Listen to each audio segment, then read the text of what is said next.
हो ना मिट्टी का चंदन, वो गोपी तालाब का ही है। गोपी तो पहली रच कहां की है? गंगा के, जम के बोलो जरा, घाट पर। दूसरी बालू कहां की है? गोपी भूमि की।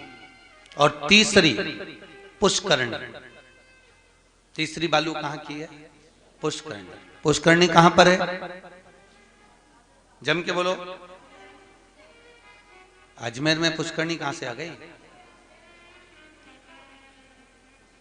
पुष्कर जी में। तो पुष्कर जी में पुष्करणी कहां से आ गई? पुष्कर जी में ब्रह्म सरोवर है जी। पुष्कर जी में क्या है? ब्रह्म सरोवर। पुष्करणी तीर्थ कहां पर है? तिरुपति। पुष्करणी कहां पर है? तिरुपति। कौन कौन गया है? हाथ उठाओ। गए हो सब लोग? तो तिरुपति में एक कुंड बना हुआ है मंदिर के पास में, जिसको कहते हैं पुष्करणी।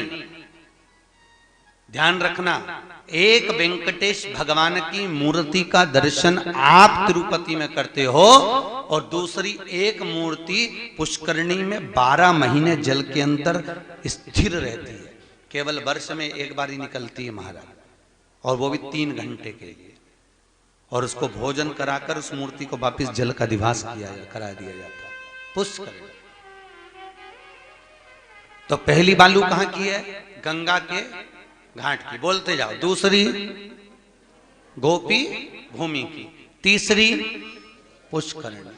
शास्त्र कहता है ये 3 जगह की बालू में से अगर किसी एक स्थान की बालू भी हमको प्राप्त हो जाए तो जीवन धन्य हो जाता है साहब। भगवत स्मरण का हो जाता है महाराज, जीवन धन्य। अगर एक जगह की भी, ये ढोल वाला भी गजब बैठा है, वो इसलिए बैठा है कि जो सोती मिले तो एक धप्प से बीच में दल बदे ओंकारा भरने के लिए बैठाया महाराज। बोलो राधे। 3 जगह की बालू। अब 3 जगह की बालू का भी एक क्रम है। जैसे अपने यहां हिंदू धर्म में क्रम कहा गया तीर्थों में। पहला तीर्थ जगन्नाथ, जगन्नाथ से पहुंचे छड़ी लेकर बद्रीनाथ, बद्रीनाथ से जल लेकर पहुंचे, अरे बोल दो जल्दी, रामेश्वर, और रामेश्वर की बालू लेकर पहुंच गए द्वारका। ठीक है, तीर्थों का क्रम जैसा। उसी तरह हमारे शास्त्र में वर्णन किया गया महाराज, स्कंद पुराण के अंदर स्पष्ट किया गया कि ये 3 जगह की जो बालू बताई है, गंगा के घाट की, दूसरा गोपी भूमि की, और तीसरा पुष्करणी की, इन 3 जगह की बालू एक जगह पर एकत्रित कर कर भी अगर हम किसी ब्राह्मण आदि को बालू के साथ में स्वर्ण दान या आभूषण दान, कुछ भी थोड़ा सा भी रख कर अगर दान कर देते हैं तो जीवन में किसी दान की जरूरत ही नहीं पड़ती फिर मनुष्य को। ये दान अविरल अभिमुक्त। जैसे आपको पहले कथा में कहा था, सबसे प्रखर दान कौन सा होता है? जिस समय बच्चे का जन्म होता है और जन्म होने के समय पर बच्चे की नाल कटे, उसको अभिमुक्त दान कहते हैं। बच्चे की नाल कटे। नाल कटने के पहले अगर कोई आपका सिस्टर डॉक्टर कोई पहचान वाला हो और बच्चा जन्म ले, और जन्म ले, क्योंकि जन्म होने के बाद नाल कट जाएगा तो सावड़ लग जाएगा, सावड़ के समय का दान माना नहीं गया। तो नाल कटे, बच्चा जन्म ले, और जन्म के पहले जो नाल कटे, और नाल कटने से पहले जो दान दिया जाता है अभिमुक्त दान कहलाता है महाराज। उस दान की महत्वता इतनी होती है कि वो दान कभी छिन्न नहीं होता, कभी समाप्त नहीं होता, वो अभिमुक्त हो गया, प्रखर हो गया। फिर वो दान कभी छिन्न नहीं होता, नष्ट नहीं होता। वो दान की महत्वता महाराज। तो यहां पर जो कथा कह रही है, भागवत वर्णन कर रही है महाराज कि हम जिस तीर्थ में बैठकर कथा का रसपान कर रहे हैं, उस तीर्थ में बैठकर जब हम कथा को श्रवण करते हैं तो समझ लो तीर्थ में, किसी भी तीर्थ में हमने अगर कथा को सुना है तो वो प्रॉपर्टी हमारी हो गई, अर्थात हम वैकुंठ में जाने के अधिपत्य के लायक हो गए। वैकुंठ में जाने के महाराज बड़े भावों से भगवान शिव और पार्वती का संवाद चला है श्रीमद् भागवत में। कैलाश पर विराजमान है, मां जगतजननी जगदम्बा पार्वती उनके नजदीक में बैठी है। कितने दिन की भागवत है? जम के बोलो। 7 दिन। 7 दिन में आपको भूख लगेगी, भोजन तो करोगे ना, पानी पियोगे, बोलते जाओ, ठीक है, नाश्ता, ठीक है, चाय, और क्या क्या चाहिए? नहीं, कोई लिस्ट हो तुम्हारी तो तुम तो बता दो, उसमें कोई टेंशन वाली बात नहीं है। जो जो तुमको लगे वो सब बताओ तुम तो, कि हमको ये भी लगे वो भी लगे, बस एक ही नहीं लगे, वो भागवत महारानी नहीं लगे, बाकी का सब लगे।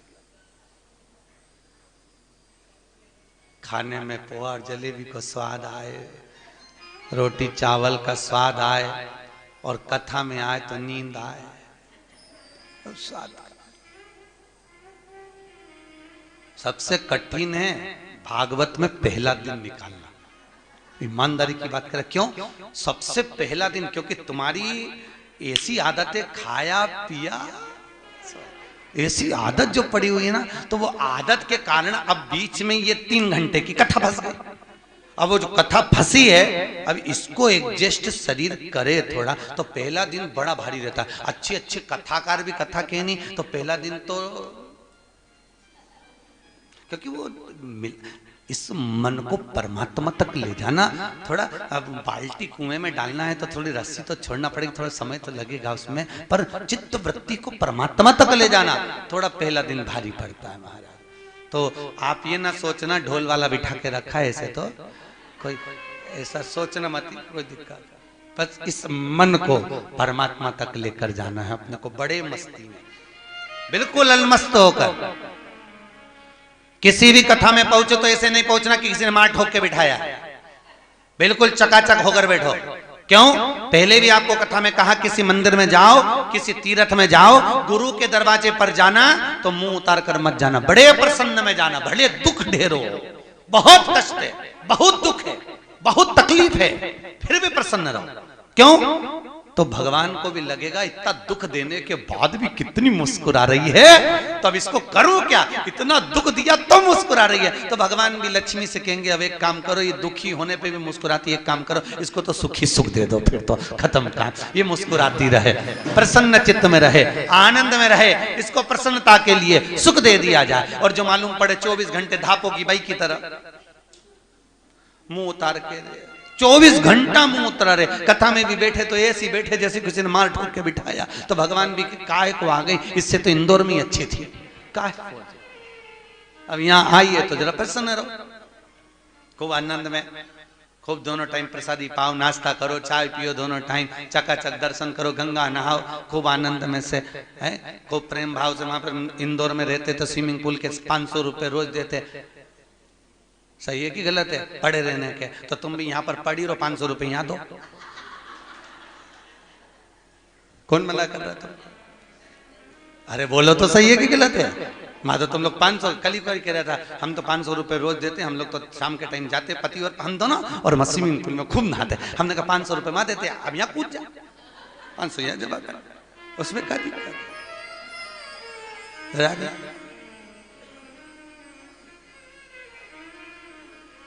महाराज गोविंद हरे गोपाल हरे, जय जय प्रभु दीन दयाल हरे। गोविंद हरे गोपाल हरे, जय जय प्रभु दीन दयाल हरे। दोनों हाथों से ताली सेवा देते हुए, गोविंद हरे गोपाल हरे, जय जय प्रभु दीन दयाल हरे। गोविंद हरे गोपाल हरे, जय जय प्रभु दीन दयाल हरे। बड़े भाव से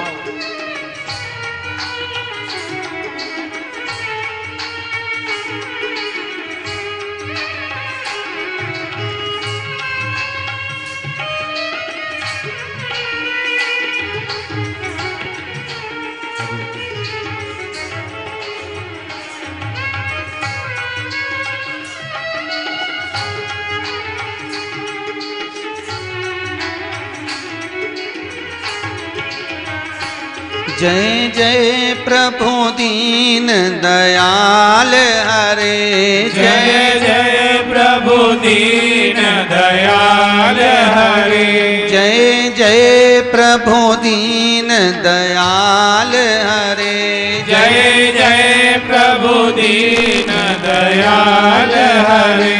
गोविंद हरे गोपाल हरे, जय जय प्रभु दीन दयाल हरे। गोविंद हरे गोपाल हरे, जय जय प्रभु दीन दयाल हरे। गोविंद हरे गोपाल हरे, जय जय प्रभु दीन दयाल हरे।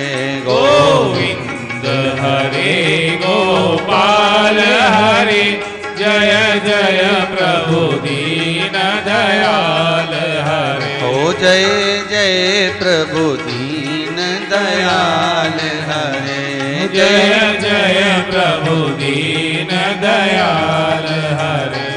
महाराज, तीन भूमियों के जल का रज का प्रमाण हमारे यहाँ शास्त्र वर्णन करता है महाराज। और कथा में भगवान शिव शंकर बैठे हुए हैं, माता पार्वती नजदीक में बैठी हुई हैं। माँ जगतजननी जगदम्बा भगवान शिव से पूछ रही हैं कि आपके गले में जो मुंडों की माला है ये किसकी है? ये मुंडे आए तो आए कहां से? दो प्रमाण है शिव जी के गले में मुंडों की माला के, दो प्रमाण। एक, भगवान शिव ने पार्वती से कहा, पार्वती मेरे गले में जितने मुंडे हैं सब तेरे, सब। तो पार्वती जी बोली इतने सारे मुंडे और मेरे? भगवान बोले हाँ।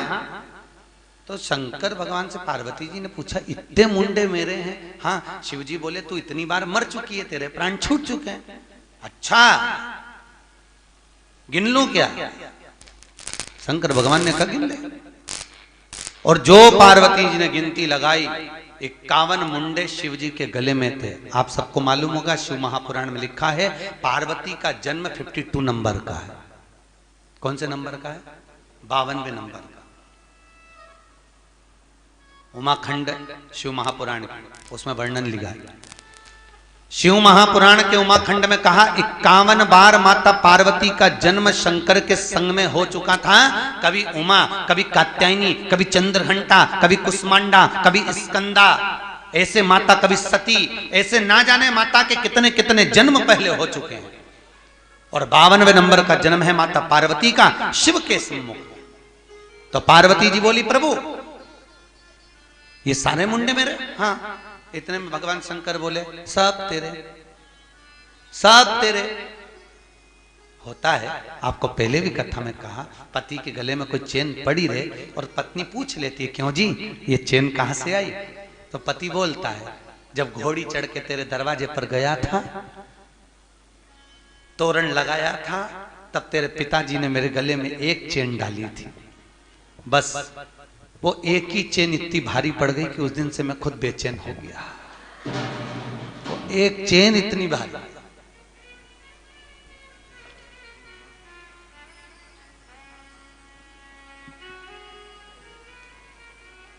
और वो चेन एक बार की जो गले में अच्छा है वो तो एक ही चेन पिनाता है, मालूम पड़ गए। काय उड़ीसा वालों, एक ही चेन पिना है वही बात है। अब 2 चेन पिना दे तो